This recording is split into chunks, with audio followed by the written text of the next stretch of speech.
Good morning বন্ধুরা, কেমন আছো তোমরা সবাই? আশা করি ভগবানের আশীর্বাদে তোমরা সবাই খুব ভালো আছো। আজকে শুক্রবার, 4 অক্টোবর। তো আজ আমার জন্মদিন। তো সকাল ঠিক নয়, এখন প্রায় 12টা মতো বাজে।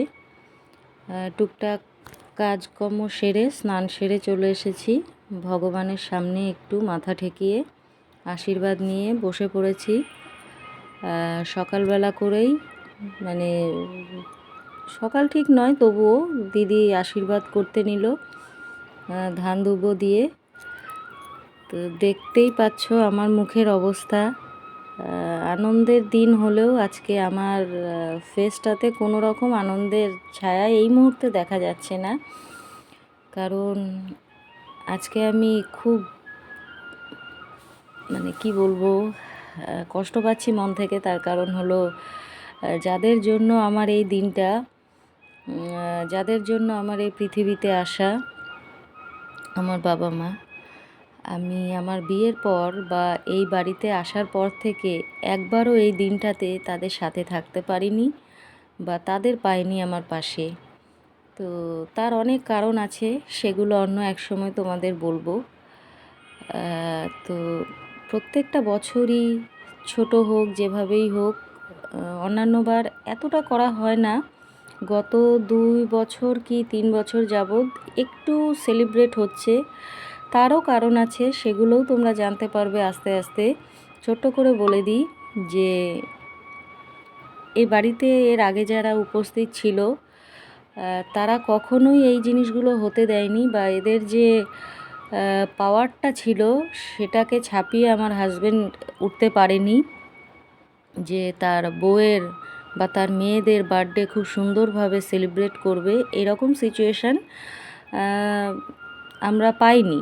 সত্যি কথা বলতে, এক প্রকার বলতে গেলে অপোজিশন পার্টি এতটাই স্ট্রং ছিল যে আমাদের মতামত প্রকাশ করার মতো কোনো জায়গা ছিল না।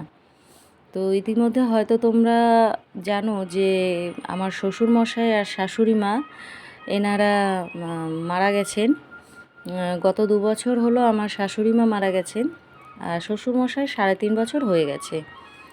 তো ওনারা চলে যাওয়ার পর দিদিও মনের দিক থেকে যথেষ্ট নরম হয়ে গেছে, বা ওনার যে সমস্ত কর্মকাণ্ড ছিল, কার্যকলাপ ছিল, সেগুলো অনেকটা থিতিয়ে গেছে। যার কারণে আজ আমরা নির্বিঘ্নে ছোট ছোট করে, একটু একটু করে আনন্দের জন্য কিছু সেলিব্রেশন করা বা কোথাও বেরোনো, এই জিনিসগুলো করতে পারি, যেটা আগে কোনোভাবেই সম্ভব হতো না। কি বলবো, এক কথায় পুতুল হিসাবে আমাদের জীবনটা কেটেছিল এই বাড়িতেই। তো ভগবানের অশেষ কৃপা, ভগবানের আশীর্বাদ, উনি আমাদের জন্য এই সিদ্ধান্তটা নিয়েছে। একটা কথা আছে, একটা মানুষের জন্য যদি 5টা মানুষের কষ্ট হয় বা বেশি মানুষের কষ্ট হয়, তাহলে সেই মানুষটাকে বাদ দিয়ে দেওয়া ভালো। তো এই জিনিসটা আমাদের জীবনের সঙ্গে খুব গভীরভাবে যুক্ত, এবং আমরা এটা স্বাদ পেয়েছি যে কিছু মানুষের জন্য আমাদের লাইফটা যেরকমভাবে যা হয়েছিল, হয়তো কারো মৃত্যু কামনা করা উচিত নয়, কিন্তু আমরা সেই স্বাধীনতার স্বাদ পেয়েছি লাস্ট 2 বছর যাবৎ। তো আর বেশি কিছু বলবো না বন্ধুরা, আজকের ভিডিওটায় ফিরে আসি। তো আজকের দিনটা সেলিব্রেট করার জন্য আমরা ভেবেছিলাম, বা আমার হাজব্যান্ড আমাকে বলেছিল, প্রত্যেক দিন তো তুমি রান্নাবান্না করোই, আজকে কোনো কিছু করতে হবে না, চলো আজকে একটু বাইরে থেকে ঘুরে আসবো, বাইরে খাওয়া দাওয়া করব।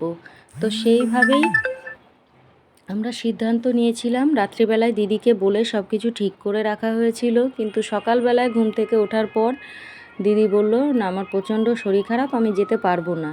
এবং এটা আজ নয়, গত 2 বছর যাবৎ দেখছি আমাদের যে কোনো আনন্দতে দিদি ইনভলভ হয় না।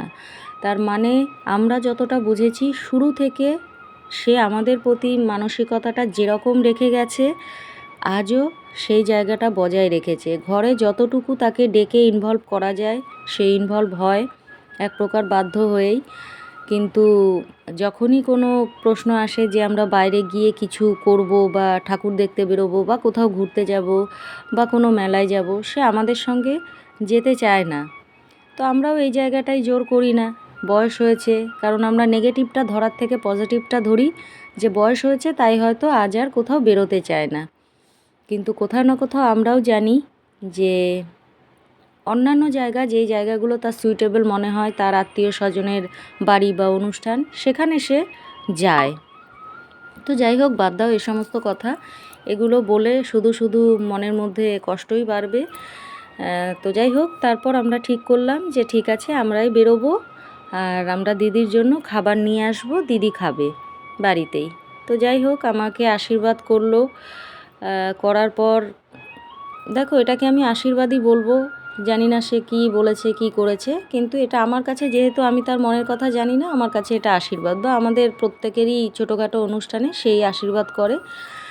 আমার হাজব্যান্ডই বলে দেয় সত্যি কথা বলতে, এই করবে, এভাবে করবে। তা সকালে উঠে দিদি পায়েস করে রেখেছে, তো সেটা দিয়েই আমাকে আশীর্বাদ করলো, আমার হাজব্যান্ড করলো। তো যাই হোক, তারপর আমরা বেরিয়ে পড়লাম। গান্ধীঘাটে নিয়ে গেছিলো, কিন্তু দুর্ভাগ্যবশত তোমাদের কিছুই সেইভাবে দেখাতে পারলাম না, কারণ হলো ওখানে ভিডিও ক্যামেরা করা বা ছবি তোলা অ্যালাউড ছিল না। তো তারপর অন্নপূর্ণা মন্দিরে নিয়ে গেল, মন্দিরেরও গেট বন্ধ ছিল, তো আমরা ভেতরে যেতে পারিনি, বাইরের কিছু দৃশ্য তোমাদের দেখালাম। তো যাই হোক, তারপর দুপুরে খাওয়া দাওয়ার জন্য আমরা চলে এলাম জাফরান রেস্টুরেন্টে। আমরা মোটামুটি এই জায়গাটায় আসতে খুব পছন্দ করি, আমাদের এর আগে বহুবার আসা হয়েছে, কখনো দুর্গাপুজো, কখনো হ্যাপি নিউ ইয়ার।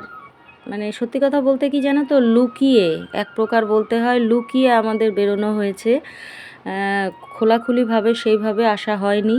বাড়িতে না জানিয়ে আমরা এই 4 জন এখানে আসতাম, খুব ভালো লাগতো এই জায়গাটা বা এই জায়গার খাবার আমাদের খুব পছন্দ। তো কোনো একটা সময় তোমাদের বলবো সেই সমস্ত ঘটনার কথা, আজ না হয় থাক। তো আমরা জাফরানে চলে গেছি, সেখানে দেখো আমাদের অর্ডার করেছিলাম ওখানকার স্পেশাল ঝাঙ্কার পোলাও, যেটা আমার আর আত্রেয়ীর জন্য, আমার হাজব্যান্ড আর আমার আরাধ্যার জন্য করা হয়েছিল। মিক্স ফ্রাইড রাইস, আর ওদের ছিল বাটার চিকেন মশলা, আর আমাদের ছিল মাটন কষা, তো আর স্যালাড। তো যাই হোক, ওরা যেহেতু ঝাল খেতে পারে না, ওদের মেনুটা ছিল ঝাল ছাড়া, আমাদেরটাই ঝাল ছিল। আমরা যখনই এখানে এসেছি আমরা এই জিনিসটাই খেয়েছি প্রত্যেকবার, আমরা ডিফারেন্ট কিছু খাইনি। হ্যাঁ, স্টার্টারে কিছু অন্য কিছু নিতাম, কিন্তু আজকে আর সেগুলো নিইনি, আজকে ডাইরেক্ট আমরা মেন কোর্সেই এসেছিলাম। তো এই জিনিসগুলো আমাদের মানে এতটা পছন্দ যে আমরা যখনই এখানে এসেছি, প্রথম দিন খেয়ে যখন অনুভব করেছি এতটা টেস্টি, আমরা আর অন্য কোনো খাবার ট্রাই করার চেষ্টা করিনি কখনোই। এই খাবারটাই আমরা যখনই এসেছি, যতবার এসেছি খেয়েছি।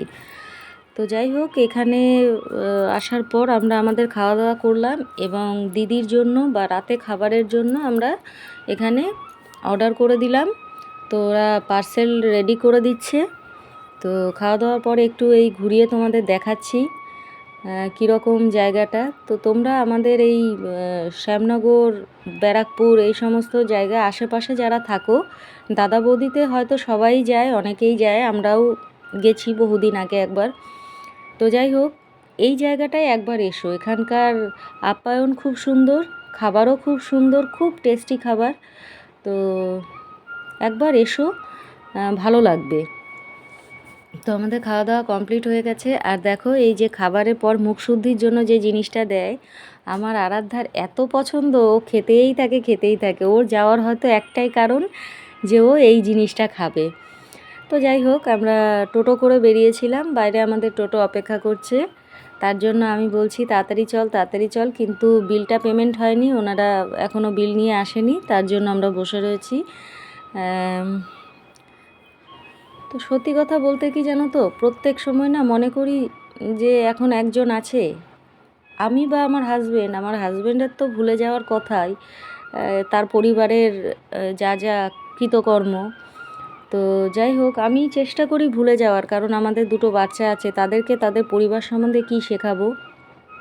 তো তার কারণেই চেষ্টা করি ভুলে যাওয়ার, বারবার আমাদের ছোটোখাটো আনন্দগুলোকে এখন দিদিকে সাথে নিয়েই আমরা চেষ্টা করি সেলিব্রেট করার। কিন্তু কোথাও না কোথাও এত বছরের সেই ক্ষিপ্ত মানসিকতা সে এখনও ত্যাগ করতে পারে না বা পারেনি, তাই হয়তো সে আমাদের সঙ্গে আজও মিলতে পারে না। কি বলবো বলো তো, খুব খারাপ লাগে। এখানে বসে বহুবার দিদির কথা আলোচনা হচ্ছিল, যে আসতে পারতো, একসঙ্গে খেতাম, একসঙ্গে ঘুরতাম, ভালো ভালো জায়গায় গেলাম। যতটুকু সময়, যাওয়ার সময় ভীষণ বকাবকি করেছি, রাস্তা খারাপ, টোটোতে এত ঝাঁকুনি, গরমে খুব কষ্ট হচ্ছিল। আমার হাজব্যান্ডকে ভীষণ পরিমাণ কথা শোনাচ্ছিলাম, তোমার পছন্দে আমি আর কোথাও আসবো না, কিছু করব না। তো যাই হোক, যখন এলাম জায়গাটা বেশ ভালো লাগলো, খুব খারাপ লাগেনি। তো দেখো, খাওয়া দাওয়া হয়ে গেছে। তারপর আমরা বাড়ি ফেরার পথে আমাকে বলল সবাই, তুমি টোটোতে বসো। তারপর ওরা গিয়ে সুগার অ্যান্ড স্পাইস থেকে আমার জন্য কেক নিয়ে নিল। আমি দেখিও নি কী কেক বা কী নিয়েছে। তো আমাকে সারপ্রাইজ করার জন্যই এক প্রকার আমাকে টোটোতে বসিয়ে রাখলো। ওরা তিনজনে মিলে কিনে নিয়ে আসলো। তারপর বাড়িতে এসে অবশিষ্ট কিছু বেলুন ছিল, সেগুলোকে ওরা ফুলিয়ে নিল। কাছে একটা ছোট্ট জিনিস শেয়ার করছি। আজকে রূপা মানে আমার বউয়ের শুভ জন্মদিন। Happy birthday. আপনারাও ওনাকে অবশ্যই অনেক অনেক ভালোবাসা দেবেন এবং অনেক অনেক শুভকামনা দেবেন। ওয়েলকাম।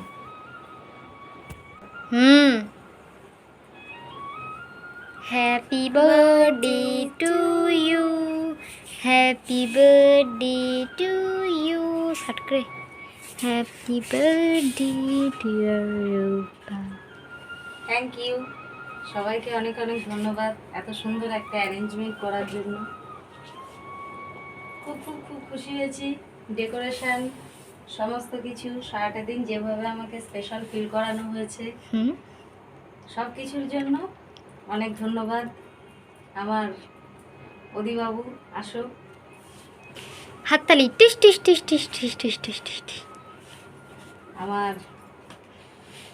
একমাত্র হ্যান্ডসাম পুরুষ আমার লাইফের, আমার হাজবেন্ড, আমার দুই মেয়ে, অনেক অনেক ধন্যবাদ তাদের আমার এই দিনটা খুব স্পেশালভাবে সেলিব্রেট করানোর জন্য।